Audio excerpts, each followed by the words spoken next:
Good morning, beauties. Hello, wherever you are on this beautiful, beautiful planet, this place we call home. How are you feeling today? So I had an amazing moment last night, just a little beautiful opening moment that had to do with gratitude and thankfulness for all of the unseen forces that walked with me during a dark night of the soul. And I just suddenly was hit with this incredible gratitude, just absolutely took over my entire body. I was listening to some beautiful gospel music. I'm a profound lover of gospel music and a singer as well. And it pierced my heart, literally, and I just burst into tears, just weeping, just full-bodied weeping. And it came through me that I had never been alone. Now, this dark night of the soul was many years ago, and along with many other experiences along the way, and I know you can relate because you are a human being. These big, huge, difficult experiences, the depths of despair, loss, grief, things falling apart, right? They are the catapults, if we can allow them to be, to the next growth, to the next development of our soul, to the shedding sometimes of old layers, old effects that weren't ours to begin with, things we'd been carrying around without even knowing that they didn't belong to us. So in this moment last night, as I was listening to this gorgeous, beautiful praise, right? It was praise. It was praise to, right, in their vernacular, it would be praise to Jesus, right? And because I don't have any religion, but am deeply in touch with God, right? I've learned to be deeply in touch with God, to not reject that word even. To me, it was evoking a gratitude and a praise for the creative spirit, right? The creative spirit, right? The cosmic consciousness of which we are all a part. That is not necessarily something we see just with our eyeballs, which in fact are refracting light, right? And everything we see can evoke gratitude if we simply change the lens. So there I was, just weeping, right? Weeping, and out of my mouth came, thank you, thank you, thank you for being with me in that deeply difficult time. And I was saying things like, I was so afraid, and I'm so grateful that you all were there walking beside me, with me. So isn't that interesting, right? In the midst of it, I was so terrified, so frozen in fear, right, that it took quite a bit for me to be able to reach out to something that I didn't even know if I believed in. But these times in our lives evoke something in us, right? You might say, thank you to my own inner strength and light, which I'm also saying thank you to, right? It doesn't have to be to anything that for you evokes any kind of anxiety. If you had, right, religious trauma in your life, if you had places where you were shamed or made to feel less than because of these structures that we call religion, which in fact, from my perspective, have very little to do with the divine that lives in each and every one of us, that is each and every one of us. But that's a whole different conversation, right? We've been having that conversation as a human species, as a family, for so long. What I'm interested in is in sharing with you and calling you forward into your own deep and profound and rooted divinity, your sacredness, right? Your beauty, this that lives inside of you and always has. And there has absolutely been a layering put on top of you. Sometimes by accident, because the people around you were unconscious. They were doing their best. And they layered old coats on top of you that they'd been wearing, that their grandfathers and grandmothers had been wearing all the way back, right? So this heavy coat just gets passed down. And suddenly you find yourself feeling burdened and ill at ease and not knowing who you are. So then along comes often, right, a big crash, a big experience, right? It can be illness, it can be the death of someone that you love profoundly, right? A huge change, a big, huge weather issue comes through. We see that all over the planet right now, right? People being uprooted, made bare bones, right? Things get stripped away during these times, dark nights of the soul, right? And there are so many stories of how the human spirit finds itself during those times. So if you find yourself in a time like that, and believe me, right, we are all, as humans, as a family, inside of what we can call a dark night of the soul. Now, again, from a dark night of the soul, there is a pressure that has built, that had to build to the point where something had to change, something had to shift, something had to be seen in order to be swept away. So there could be room, there could be a clean room, a clear room, so that the new and beautiful can come in, right?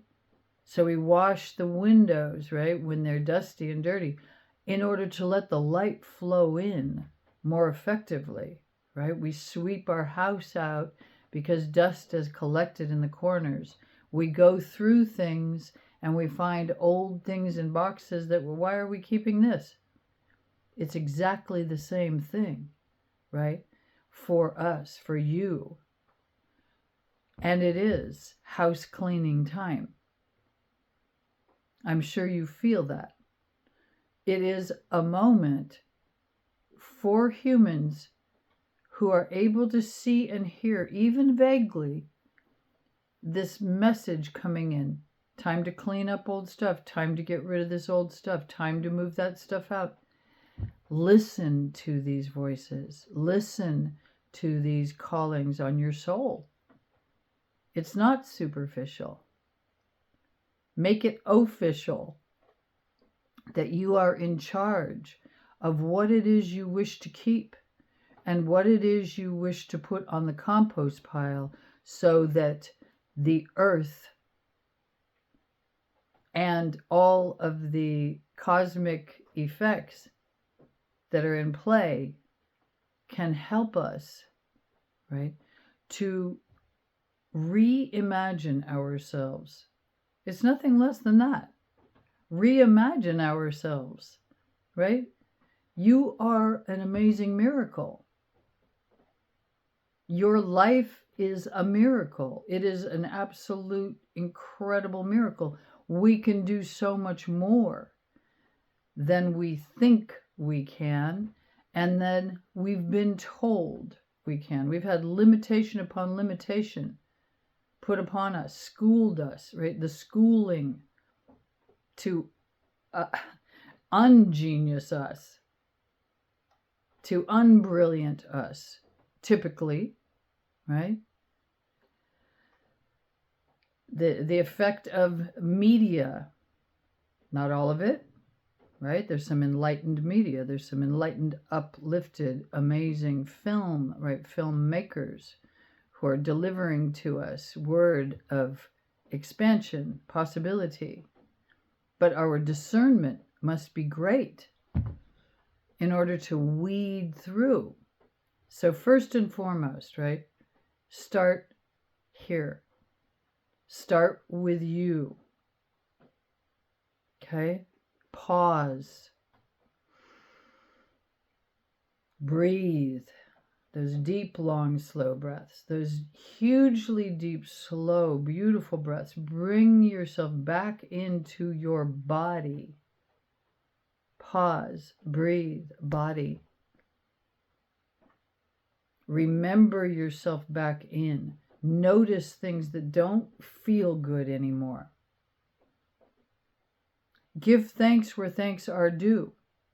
Look back and notice how you've walked through many fires, sometimes in ways that you didn't know how you did that. And give thanks, even if you don't know what you are thinking.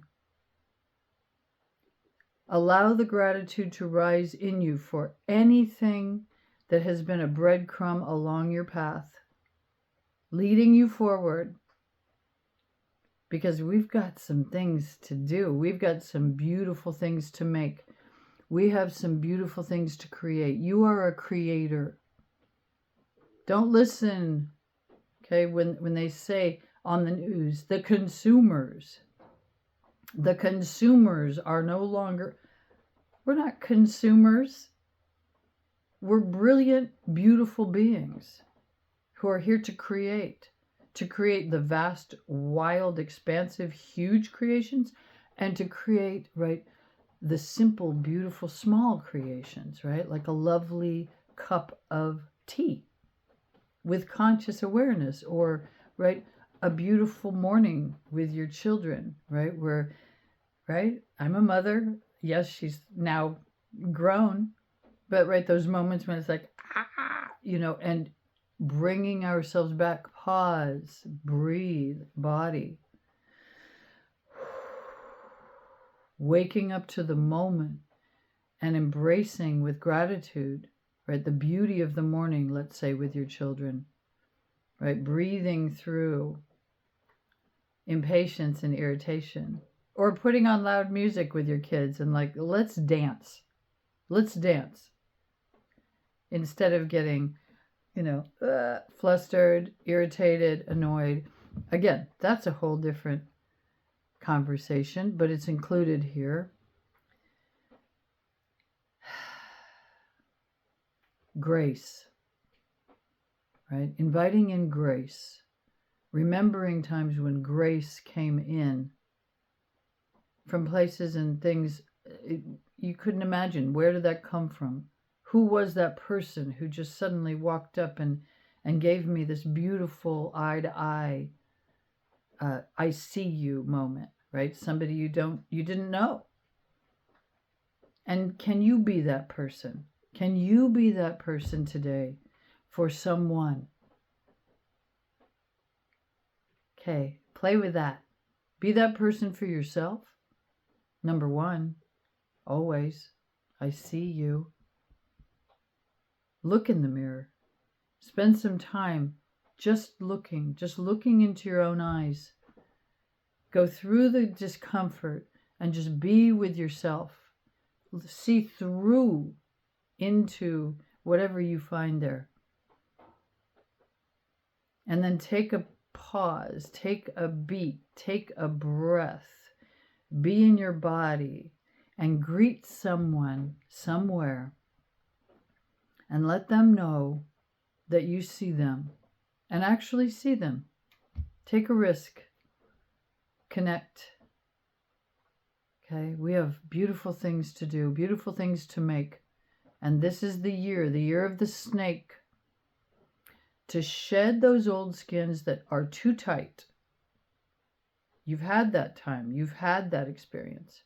This is a 9-year. This is a conclusion of a cycle, of a 10-year cycle. There's so much going on this year. The things we think are going on just by what we see and experience in the more out, 3D realms. So much. That in itself is both overwhelming and potentially distracting. And then when you pause, breathe, come back into your embodied, radically embodied self, you know that there are so many other things going on in the subtle fields. It's time for shedding, releasing, allowing yourself to let go of those things, those words spoken over you, those impulses, those old parts of yourself that feel addictive, whatever they are, you know what they are. To actually give them a ceremonial burial, or put them on the fire or the water, right? And then blow those ashes away. Earth, air, fire, water. Let them be, so that you can be free, and invite in, then be conscious about what you want to have in your home, your life, your mind, your body, so that you can create something beautiful and let yourself be beauty. That's what you were born for. Every single human. Every single human. Even if some of them are acting out and acting up and right, behaving like tiny tantrum babies. Whoops. I got so like, woo! I almost knocked over my phone. Yeah. Everything and everybody. Okay.